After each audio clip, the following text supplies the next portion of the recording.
We live, sir.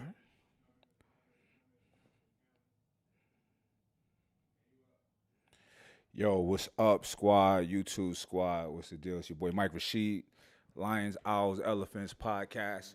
Don't ask me what it means because I just like lions, owls, and elephants. Anyway, coming in live from the mothership. As you can see, this Dyson sphere behind me. My science heads know what that's about. But anyway, I need to address something. Um, I want to address, it's been a little bit of back and forth with, oops, I have to get my phone 'cause I can't recall this guy's channel, but it's called Mediocre Tutorials and shit. It's a long ass title. Hold up, Mediocre Tutorials and Reviews. I don't know my brother's name, but um, let me give you guys a little bit of context to this discussion. About 2 3 weeks ago, I was in Miami, and I did a podcast called Fresh and Fit. Shout out to Fresh and Fit; those are my guys. And there was some. I didn't know anything about the red pill, blue pill community. This is new to me, right? So they are a red pill channel. They're probably the number one dating channel on YouTube. This is Fresh and Fit. So they're leaders of the red pill movement on YouTube. Now, so there people in the comment section was just having a field day with your boy because they were throwing out disrespectful terms to me, like, oh, he's a simp, and they were saying he's not red pill, he's blue pill, right? So there's since then I've done a little bit of reading on what red pill philosophy is and listen to other people talk about it, and I understand what they're getting at. However, this is now all you guys out there who have channels and speak on topics of this nature. This is not necessarily directed to you unless the shoe fits. But the people in the comments, right? I read comments. It's fascinating to me. So some people act like they're above reading comments. I'm not. I be down there in the trenches, and I be going back. I communicate with people to an extent. So from the outset, without having any prior information or knowledge on what this community is about, one would think that the red pill community hates are a bunch of men, typically younger men, that hate women based off of maybe negative experiences or encounters with women, getting their hearts broken, torn out their chest, stomped on, things of that nature. So now I'm not saying that's what this community is about, but that's how it seems if you don't know what it's about and you read comments, right, on YouTube. The people in the comment section seems to be guys who may be awkward with girls, maybe they don't have their shit together yet or whatever, but they don't have things go their way when encountering the opposite sex. Now, my whole thing was, look, the problem isn't the girls. It's you or me. It's us, right? So, and my whole philosophy is this, fellas, get your shit together, you know, qualify yourself, you know what I'm saying? Put yourself in a position to where you have pick of the litter, right? And if you're dealing with a ratchet chick doing ratchet shit, that's on you. You choosing to deal with a lower level energy or vibration or frequency. So if you don't like that, try to put yourself in different types of social settings. Meet women in different places, okay? And women, this go the same for y'all as well. All right, but anyway, enough about that. We can get into that later, but I've done 2 videos already on the topic. One with Sean last week or 2 weeks ago, and then another with Melissa Ford last week. Now, there's another brother from Mediocre Tutorials and Reviews. He made some commentary on the video that I did with Fresh and Fit, right? About the red pill stuff. No. He didn't do a video on that. He did a video on commentary on the video that I did here with my boy Sean, talking about red pill community. Is this what women want? Yada, yada, yada, right? So I found his video to be, it came from a very rational perspective. It wasn't silly. Some people sometimes on YouTube will uh, gravitate to the lowest common denominator to get traction, to get views, to get people to click in, for drama and stuff like that. And personally, I don't deal with drama on YouTube. You know what I'm saying? I try not to deal with drama at all, right? And when I do see somebody trying to bait me in to foolishness, I completely ignore them, you know?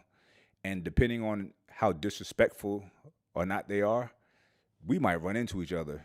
And then I'll have words with them in person, right? We might run into each other on accident, or we might run into each other intentional, right? It's happened before. So life for me, I try not to take life too fucking serious. I try to enjoy life.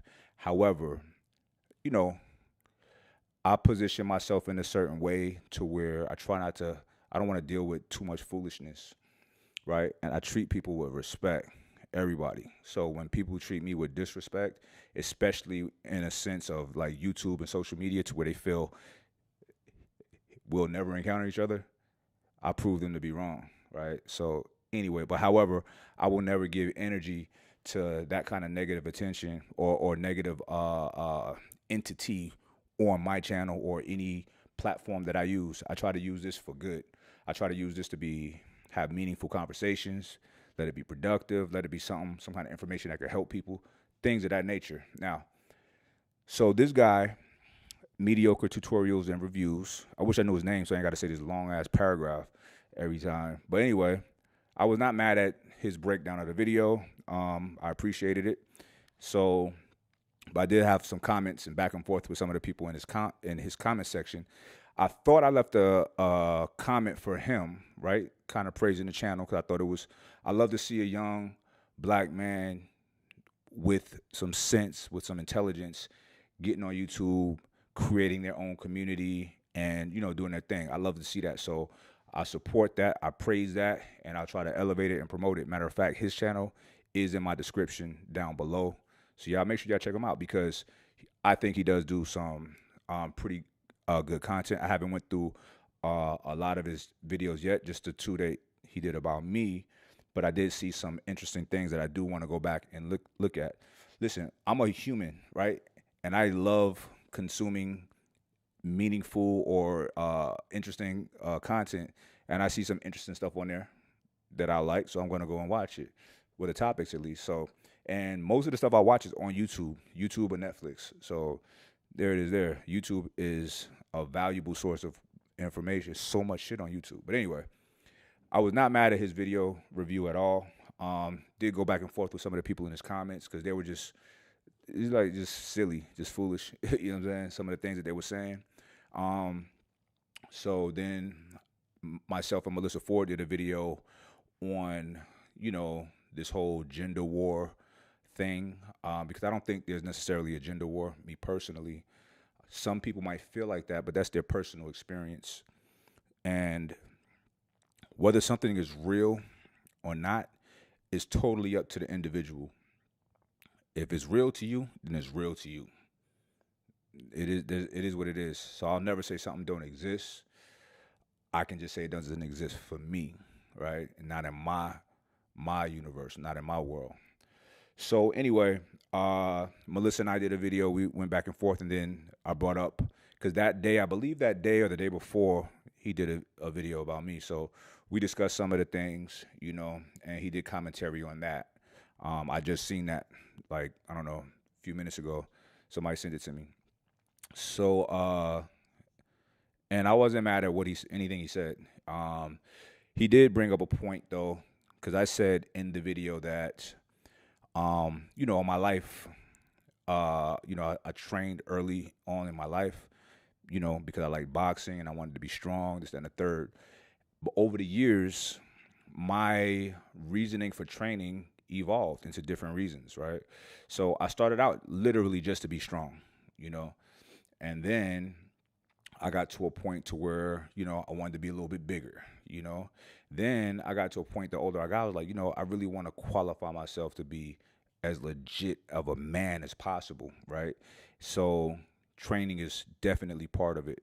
But what's more important is training the mind as well, that aspect. And that's something I was on before training my body, right?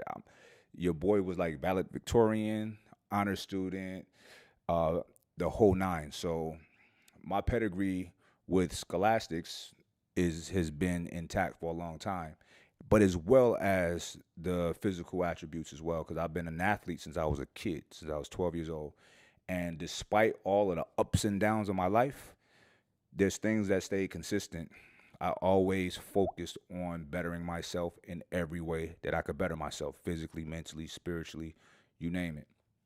So, when I was speaking on that, I did say at some point it was like I want to qualify myself to be a legit man for a woman, for my woman, my wife when I get married. And he took it as if I backpedaled on that, but I did not. I meant that. Listen, from my perspective, what's life about? To me, life's about sex, right? All roads lead to sex. And I'm not saying just for the sake of having sex for pleasure. Every creature on this planet has one common thing. That's to pass on its data, pass on its DNA, to reproduce, right? To procreate. So, without us even thinking about it consciously, mostly everything that we do is to qualify us to be put ourselves in a position to reproduce. Whether you want to or not, you're programmed for that, right? So when people say, "Oh, I'm doing this for me," okay, what does that mean, right? When you go out, go shopping for some nice clothes, or you working out, or you get a haircut, or ladies get your hair did, or your nails did, it's not for you. You can say it's for you all you want because that's the right thing to do, the self-love thing, right? But reality is you're doing it to attract the opposite sex. And if you already have that, you're doing it to maintain that, right? These are things that are real that people just don't want to deal with. They don't want to say it because it seems, it seems vain, right? But vanity is a thing. There's nothing wrong with it, as long as one is not consumed with things of that nature, right? But making sure you're tight on all fronts is nothing wrong with, in my opinion, right? You could do what you want to do. So I do things for myself, but that's for myself securing the things that I want in my life. And one of the things that I want is a wife, right? I want to be married. That's not for everybody, but it's for me, right? And I don't pass judgment on people that don't want that or think that's silly, whatever. Whatever you want to do with your life is your perspective. I have no opinion. I don't care what people do with their lives. But for me, I do want to, it's important for me to qualify myself to be the ultimate father for my children, the ultimate business partner for my business partners, the ultimate what influencer or whatever you guys consider me as, the ultimate athlete, the ultimate friend. I want to be all my friends' best friend, the ultimate man for my woman. I want to be that guy. I don't want a situation to where my girlfriend like, he cool, but he can't even do this or do that, or he don't satisfy me with this, or he's not that smart, or whatever. That's not me. Listen, like when I'm in the gym, right? I'm gonna give y'all an example of the type of person that I am. If I see somebody in there, let's say squatting something heavy, it's like it's like the hairs on the back of my neck stand up, and it's in me to go over there near to where they are and do more than them. I guess I'm marking my territory. And I've always been like that. I'm just a very competitive person. The most competitive person that I am with is with myself, right? I'm always trying to be better. And I think that there is a lot of virtue in that particular attribute because you're always ascending, you're always becoming better, a better version of yourself when you have that kind of competition, especially with yourself, right? So being true to yourself and being in competition with yourself to always be better is a virtuous thing, in my opinion, because you're always reinventing yourself, you're always growing, your aptitude is always increasing for whatever field that you're in. All right, so back to what I was saying, my bro. I was saying that I do want to be strong or be this or be that for a woman, for my like the person that I'm going to spend my life with. It's not for my homies. It's not for myself. I don't want to spend my life alone, right? I want to spend my life with her. You feel me? So, and that's my route. Now, this is coming from a perspective of a person that has, it is what it is. I have dated many women in my life, right? I've dated a lot of women, and I was a habitual connoisseur of the opposite sex. And what did that get me? A lot of experience, really dope experiences, but it also made me feel very lonely, right? And I've been in some dope relationships. Not many, but I've been in a couple really dope relationships. Nothing like it. Nothing like it, right? So the relationships that I've been in, I've learned from everyone. And I feel like I've gathered things to make myself a better boyfriend or a better husband or whatever when I get to that husband status. So that's me, in a nutshell. My life is not all about me qualifying myself to be a good husband. The ultimate thing in my life, as of right now, is for my children to, when by the time they're adults, to be independent, to not need me, to be productive members of society, and to be happy people. I want to help set them up for them to be happy. Whatever that happiness is or where they find happiness from is up to them to determine. It's for them to determine, not for me, right? My job is to guide them and put them in the best position possible for them to achieve that. The children should always, the son, the daughter should always be better than the father and the mother, right? Why? Because it's just like science, how we always advancing the things that we know each generation or each wave of scientists or whatever, or medicine. Your predecessors build up to a particular position, and then you get to start on top of that and keep going. And that's what I'm supplying or applying for my children. That's what I want for them. So that's the most important thing to me, is to be the ultimate dad, super dad, right? But anyway, not gonna hold y'all. I didn't even plan on filming today. I'm working on a lot of stuff, but just wanted to respond to my brother's channel. Y'all check it out down in the description down below. Also, I put a whole bundle of all my training programs together. Everything, all the overtraining programs. That link is down in the description box as well. All right. Train like your boy. I put it all together. You have no excuse. I'm giving y'all the blueprint, the game. All right. And my training is fucking tough. Right. And that kind of training is training your mind as well as your body. Right. When you intentionally put yourself in stressful situations, things that will benefit you, you're building so much mental fortitude and so much resistance to stress. It makes life easy, all right? So when people are distressed and having big issues and crying and shit's, the world's spinning out of control, and you're to run to their assistance, you're like, damn, that's it. I got it. Don't worry. You know what I'm saying? It makes life a lot easier. All right? So anyway, holla at y'all next time. Got some heat for y'all real soon. But anyway, make sure you subscribe, comment, share. You know the vibes. Hit the bell icon, because my shit is not getting throttled to my people anymore. I don't know what that's about. But a lot of people are hitting me up saying, yo, haven't gotten a video. I see you got 4 new videos, but I haven't gotten 1 alert. So that's kind of weird. YouTube, let's tighten that up, baby. Anyway, I'm up out of here. Peace.